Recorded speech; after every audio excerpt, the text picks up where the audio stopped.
AM 560 The Answer online at 560theanswer.com, on the AM 560 mobile app, on your Alexa-powered smart speaker, and on TuneIn, iHeart, and on Odyssey. Now, from the Signature Bank Studios, this is Chicago's Morning Answer with Dan Proft and Amy Jacobson on AM 560 The Answer.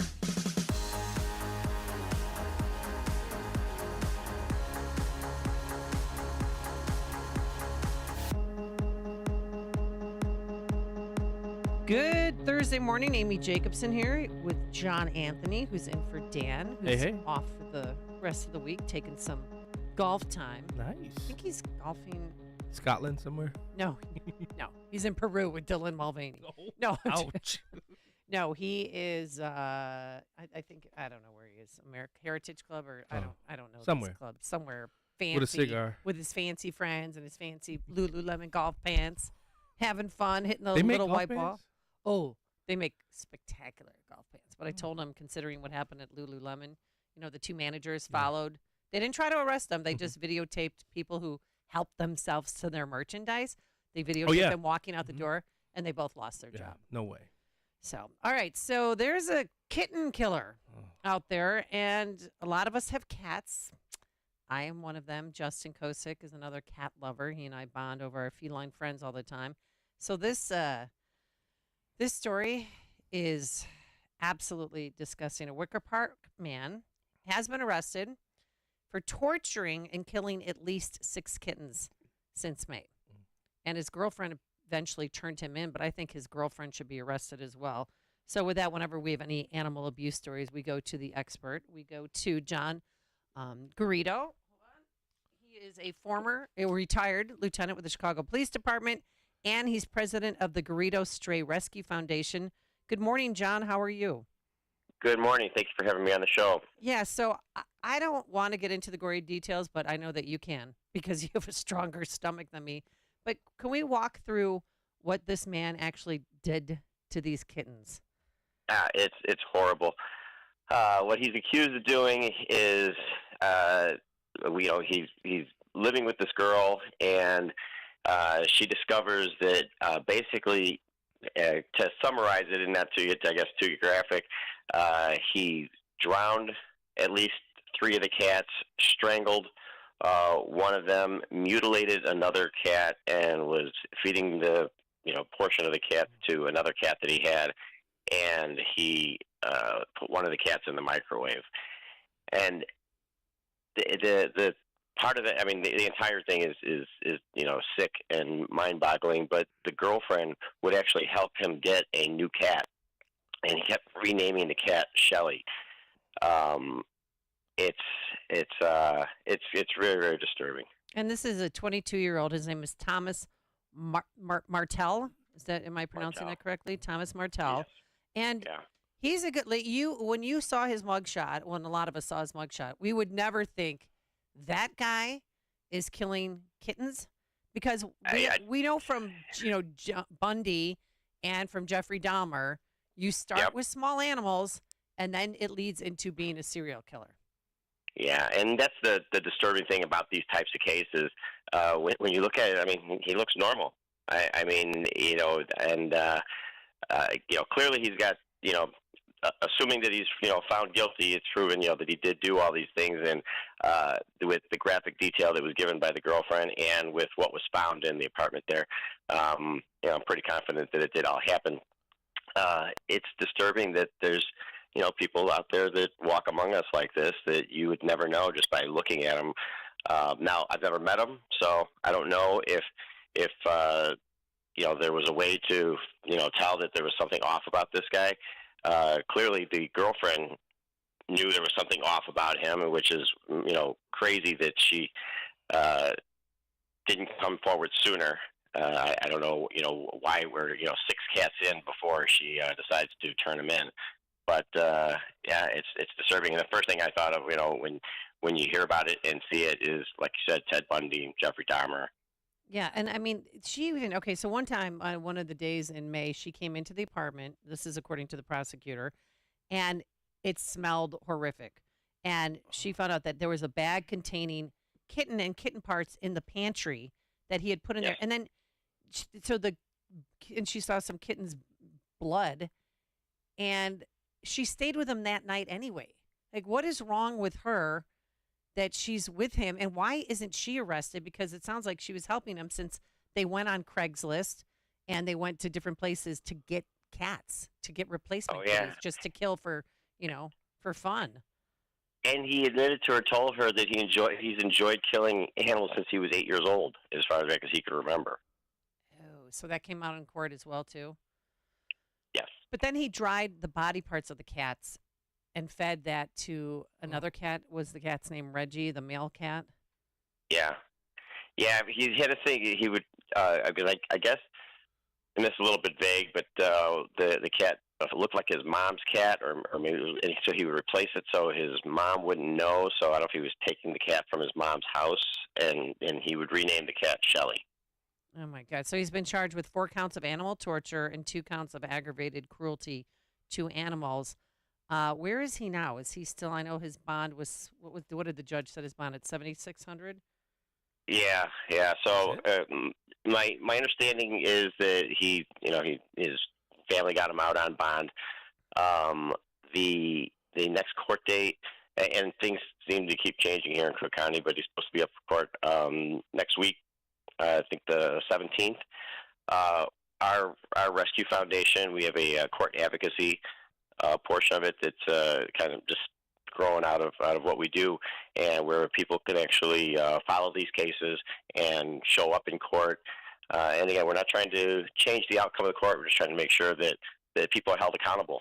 And if found guilty, we want to make sure that there's some justice here, because these are the types of cases, especially, it's horrible enough for what he's doing to these animals, but it's definitely an indicator of what, if he doesn't already, and I'm not saying he does, but if there's not already a body out there somewhere, this usually does lead to that type of stuff where once they start off with animals, they go on to people. Because also he was torturing this cat because, according to the prosecutor, one of the kittens was so scared that she peed in her own food bowl. God. And cats don't do that unless they're scared. So it was like the thrill of him torturing them before he would kill them.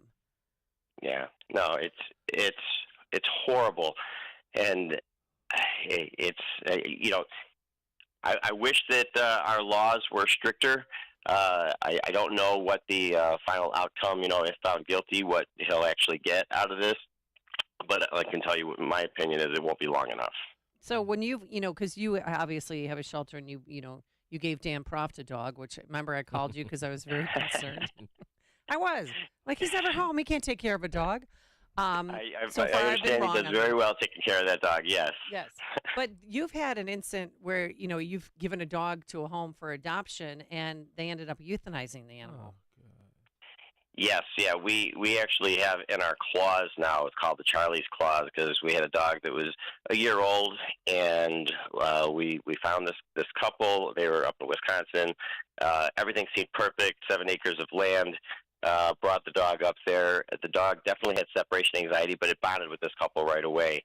But he was aggressive towards other people, and he was a little, if you could picture, like Shih Tzu Terrier, type mix. I mean, he was just a little white fluffy dog. His owner had died when he was a year old, and that's how he came to us. And after a week, they called us and said that they were having a hard time because he would go after a family member, or he went after the vet. But he wouldn't go after them. He was fine with them. And we told him we would come up and pick him up and take him back, no problem. They said, no, we're going to give it a try. Then they sent us a video of them playing ball with him. And then it was Thanksgiving, and we called up there to check and see how he was doing, and they told us that they had him euthanized. And the reason for having him euthanized,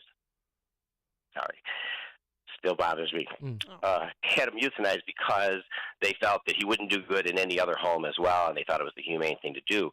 And we almost shut down our rescue at that point, because we questioned ourselves. How did we miss this? How did we, not use, the best judgment? And there was no way we could see that coming. So now we have a clause in our contracts that you're not allowed to euthanize, and we'll come after you if you do. I mean, if the dog is, injured and it needs to happen, or the dog is old and it gets to that point or something like that. But this was a young, healthy dog, which I'm not even sure how they found a vet to do this. because the dog was a young, healthy dog and just fine. Oh God. I mean, and then you go into these homes where people want to take one of your rescue dogs, and do you deny a lot of the adoptions? Well, not a lot, but we're cautious. And I'll tell you what, with rescue for us, that's one of the hardest parts is the adoption part, because you want to make sure that they're going into a happy, safe home.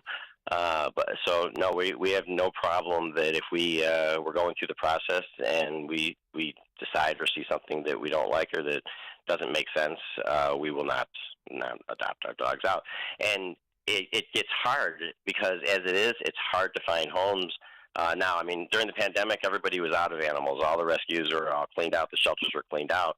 But now it's going the other way. I mean, we have 8 dogs that we need homes for right now, and that's just us. We're a small rescue. All these bigger rescues need to find homes. Animal control is euthanizing to make space, because they have no choice. They're packed. And it's hard to find homes for these animals. So I can see how with, some rescues or, like this guy's getting them off of Craigslist, people are just trying to put animals into homes because there's so many of them out there and not enough homes for them to go into. And sometimes you relax your judgment, but we don't, or we try not to. Yeah. Well, Lieutenant, hey, how you doing? It's John Anthony. Yes. I'm sorry, I totally Dan Proffed you. No, you're okay. Guess what? You didn't see me budge because this is sick. This is sick. I'll never forget John came as he had a bill about the no-kill shelter. And I'm still proud to have supported that bill. But I want to shift that because I think Amy handled that very well. She asked all the questions that were pertinent. How's retirement? Do you miss the job? And what's the name of your rescue, and how can people find it? And if they want to help. So retirement is amazing, and there's no doubt that once you leave a city job, freedom of speech is intoxicating. So I love it that I'm able to speak up exactly what I want, when I want, to who I want, and how I want. And we're Garrido Stray Rescue Foundation. You can find us. We have a website, GarridoStrayRescue.org. But that's not where most of our activity is. That'll tell you about us. And if you want to make donations, you want to help out, that's where to go. But we're really, really active on Garrido Stray Rescue Foundation on Facebook. That's where our animals, when we find an animal, we put it up there to try to see if we can find their family. And when we are looking for homes for them, that's where we also post them. And Lieutenant, is there something legislatively that can be done about this type of barbaric behavior? Are you guys looking into that? So yes, there's so many things legislatively, and I'd love to get with you, see if there's something that we can do. But the difficult thing is with a lot of the legislation that that gets put forward is to increase penalties. Oh yeah. And there's just a lot of time with legislation that have anything to do with increasing penalties that it has difficulty getting through everywhere. Because sometimes different crimes and stuff and everything might appear to target different communities and whatnot, whether it be for dog fighting or whatever. And maybe sometimes some legislators are just opposed to doing that, increasing the penalties. But at the root of it, you're talking about these are living creatures that need to be protected, and there needs to be justice when things are done to them, especially sick things like this. And so yes, there is a lot that needs to be done. And what we need to warn people about having your animals for sale or giving them away for free on Craigslist, that's an opportunity for people like the sickos to come and take your cat, to torture it, and to kill it. These cats and puppies and dogs that are given away for free, not always. Sometimes they'll end up in a great home, but many times they'll end up situations like this. They'll end up, a lot of times it's dog fighting. Yeah, freedom of speech. As bait. They use them as bait. They'll take them and they throw them in there, and that's what gets the animals all revved up for the bloodlust. Yeah, I love that comment. Freedom of speech is intoxicating. I may steal that. It is.